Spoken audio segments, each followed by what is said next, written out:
일본은 바이든 정부가 들어서면서 이전과는 다른 매우 바쁜 행보를 보이고 있습니다.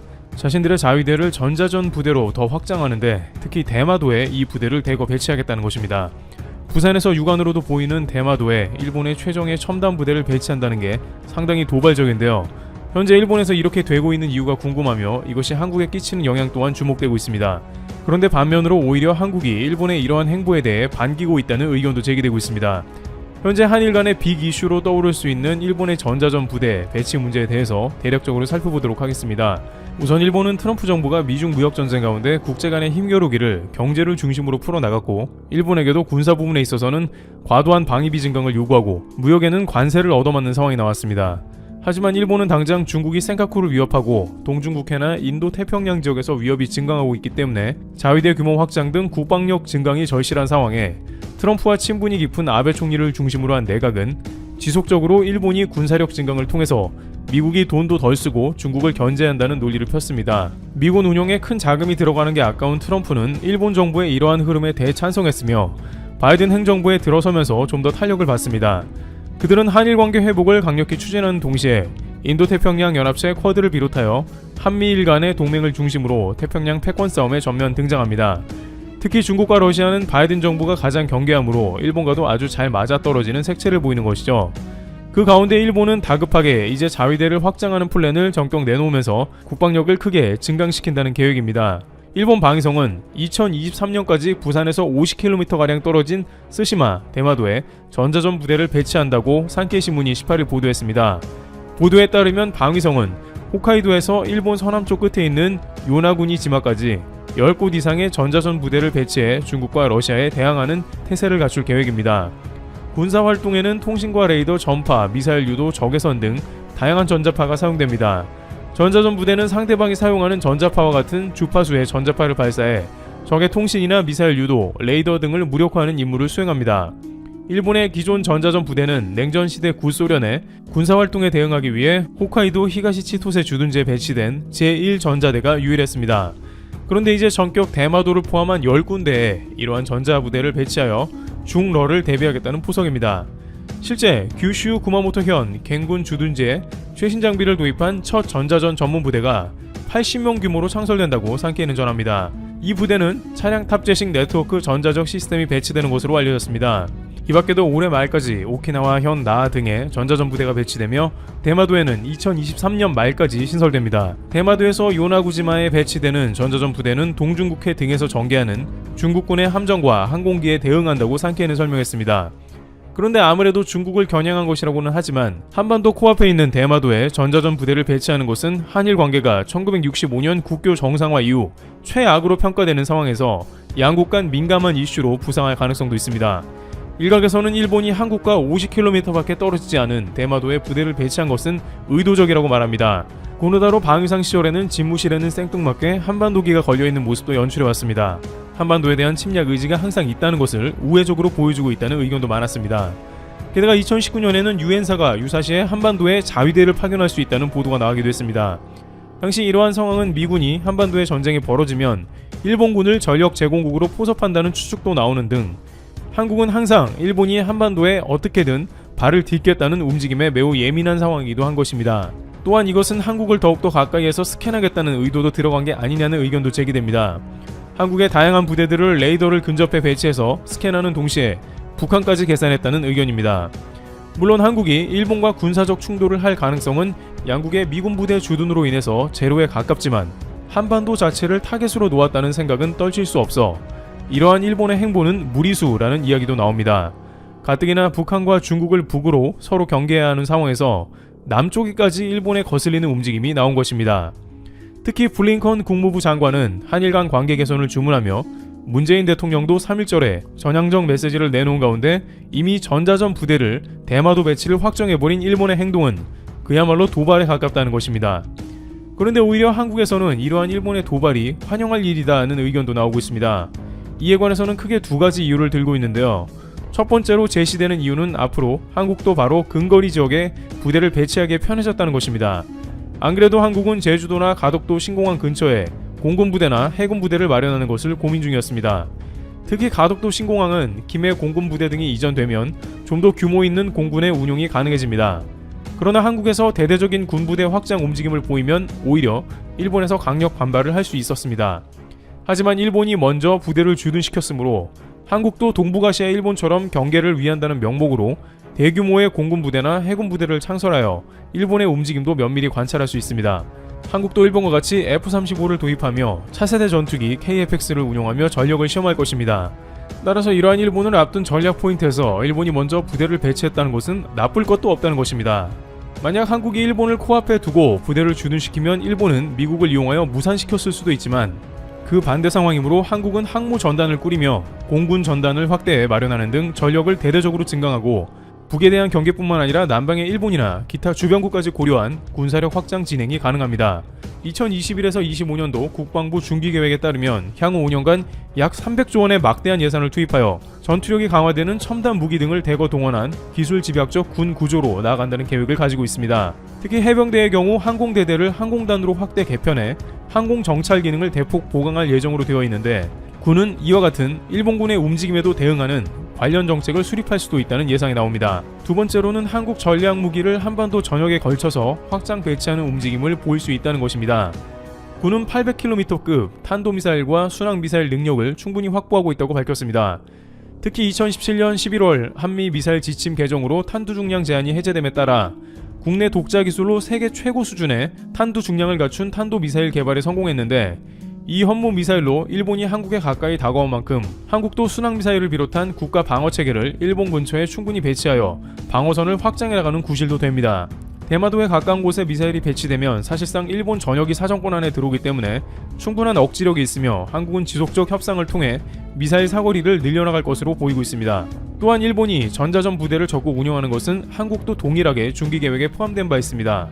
일본이 미사일을 배치한다는 우려에 대해서는 탐지거리가 확장된 탄도탄 조기 경보 레이더 및 이지스함 레이더를 추가 도입하여 미사일 탐지 능력을 현재 대비 2배 이상 강화할 방침으로 알려졌습니다. 또한 육상 전력에 대해서도 IT 네트워크를 활용해 모든 전력이 활성화될 것도 기대하고 있습니다. 현재 군에서 준비하는 것은 기존 지휘 통제 체계를 대대급 이하 소부대까지 확장하고 작전사령부에서 개인 전투원까지 지휘 통신 네트워크로 연결하여 전장 상황을 공유할 수 있도록 추진하는 방안입니다. 특히 이러한 육상 전력은 한국이 일본을 압도한다는 의견이 다양한 전문가들에게도 제시되고 있습니다. 따라서 한국은 이러한 일본의 도발에 개의치 말고 독자적인 국방력 강화에 힘쓰는 행보를 보입니다. 한국이 동북아에서 다소 열세로 보일 뿐 세계적으로 보면 6위의 군사력을 가지고 있다고 글로벌파이어는 평가합니다. 그러나 한국은 점점 더 많은 국방 예산을 투입하고 첨단 장비와 장거리 순항미사일을 양산해 대거 갖추면서 주변국의 사실상의 전쟁 억지력을 갖춘 상태로 이러한 일본의 도발은 충분히 응수할 수 있는 상황입니다. 일본은 한일 관계 악화를 전자전 부대 배치의 기회로 삼고 있습니다만 한국에는 큰 위협이 되지 않을 것입니다. 테러블 튜브 여기서 마치겠습니다. 감사합니다.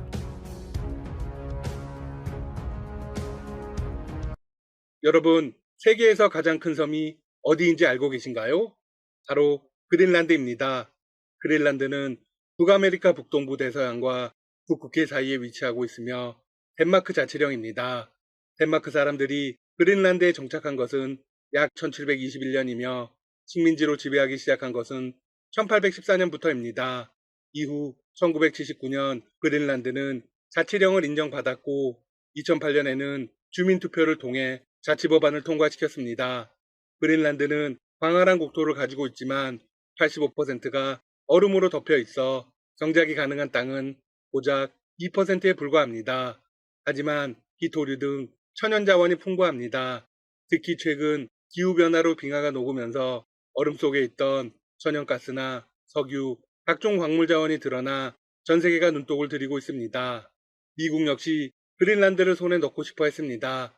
제2차 세계대전이 끝난 1946년 해리 트루먼 당시 대통령은 러시아를 견제하기 위해 그린란드를 1억 달러에 사겠다고 덴마크에 제안했습니다. 하지만 보기 좋게 거절당했죠. 덴마크도 바보는 아닙니다. 그린란드의 가치를 잘 알고 있었던 것이죠. 이후 트럼프 전 대통령도 러브콜을 보냈습니다. 하지만 평소 스타일처럼 과격하게 접근을 했습니다. 그린란드를 미국이 사버리겠다고 제안을 한 것입니다. 그러자 덴마크는 아둔한 제안이라고 일축했습니다. 이에 국제사회도 다행이라는 입장이었습니다. 그린란드의 미래는 계속되어야 한다는 것이죠. 당시 덴마크는 처음으로 국가안보의 1순위에 그린란드 사수를 내걸었습니다. 다만 그린란드는 미국의 공군기지 건립 제안을 받아들여 현재 미군이 주둔하고 있습니다. 그린란드 이야기를 조금 길게 했는데요. 이유는 히토류 때문입니다. 그린란드가 히토류의 핵으로 떠오르고 있습니다. 지난 7일 그린란드에서는 조기 총선이 있었습니다. 총선에서는 좌파 성향의 인민당이 승리를 거두며 최대 정당이 되었습니다. 인민당은 그동안 우라늄 및 히토류 채굴을 위한 그린란드 개발에 반대 입장을 취해왔습니다.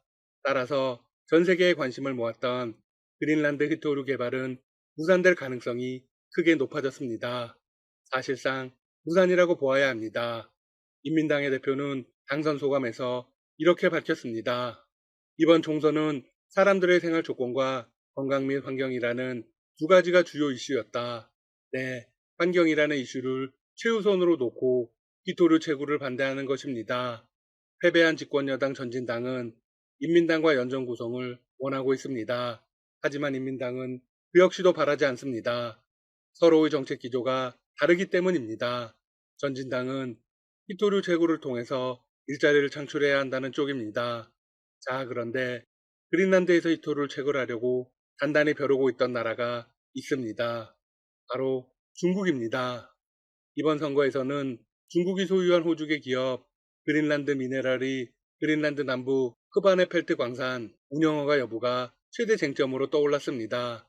사실상 선거의 승부를 결정지었습니다. 크바네펠트 광산은 우라늄과 더불어 현재 중국이 전 세계 생산량의 90%를 차지하고 있는 히토류 금속이 매우 풍부하게 매장되어 있습니다. 그래서 히토류 개발과 관련해 국제적인 관심을 끌었습니다. 중국이 소유하기는 했지만 호주 기업인 그린란드 미네랄스는 해당 광산에 대해서 이렇게 주장했습니다. 광산에서는 전자제품과 무기에 들어가는 17개 광물을 채굴할 수 있다. 히토류에 관한 한 서방 세계 최대의 생산지로 떠오를 잠재력을 지니고 있다. 네, 그린란드는 앞으로 히토류를 포함한 광물 자원의 미래입니다. 숨은 보물창고인 셈이죠. 중국은 뒤에 숨어서 채굴권을 빼앗아 가려고 했던 것이죠. 더욱 아이러니한 것은 선거가 치러진 이유 자체가 중국에 있다는 것입니다. 앞서 조기 총선이라고 말씀드렸습니다. 원래 임기보다 일찍 선거가 이루어졌다는 것인데요. 그 이유는 광산 사업에 대한 찬반을 놓고 연립정부가 붕괴되었기 때문입니다. 주민들도 대부분 개발을 반대하고 있습니다. 광산은 오염과 인근 농가로 독성 쓰레기가 유입될 것이 분명하기 때문입니다. 따라서 중국의 히토류 야욕은 완벽히 무너진 것입니다. 중국은 미얀마 사태로 인해서 중히토류 채굴에 문제가 생겼습니다. 자신들이 배후에서 쿠데타를 지원했는데 치명적인 피해를 받게 되었죠. 그런데 이번에 가장 눈독을 들이던 그린란드 광산까지 백지화되면서 향후 히토류 생산에 큰 차질이 발생하게 되었습니다. 문제는 여기서 끝이 아닙니다. 영국, 미국, 호주, 캐나다, 뉴질랜드로 구성된 파이브 아이즈가 중국 주요 광물 접근권을 차단하기로 손을 잡았습니다. 어쩌면 이번 그린란드 선거도 서방의 지원이 있었기 때문일지도 모릅니다. 게다가 히토류 생산이 중국 중심으로 이루어지고 있는 현재의 히토류 수급망을 손질하려는 노력이 지구촌 전역에서 동시다발적으로 이루어지고 있습니다. 미국과 중국 사이에 계속되고 있는 기술 패권 경쟁도 중국 중심의 히토류 공급망에 대한 개편 작업의 필요성을 절박하게 느끼게 하고 있습니다. 도널드 트럼프 대통령은 미국 행정부가 지난해 호주와 캐나다의 히토류 생산업체와 장기 공급 계약을 체결한 것도 바로 이 때문입니다. 유럽연합 역시 히토류 수입량을 점차적으로 줄여나간다는 방침을 정했습니다. 독자적인 히토류 조달망을 확보하는데 박차를 가하는 작업에 나섰죠. 따라서 중국 위주의 글로벌 히토류 수급망이 미국과 호주를 중심으로 형성되고 있는 양상입니다. 미국의 히토류 채굴 1위 업체인 MP 머터리얼즈는 지난 2017년부터 히토류 생산을 재개했습니다. 이 업체는 중국 업체들에게 치명적인 위협을 가할 만큼 두각을 나타내면서 글로벌 히토류 업체로 급부상하고 있습니다.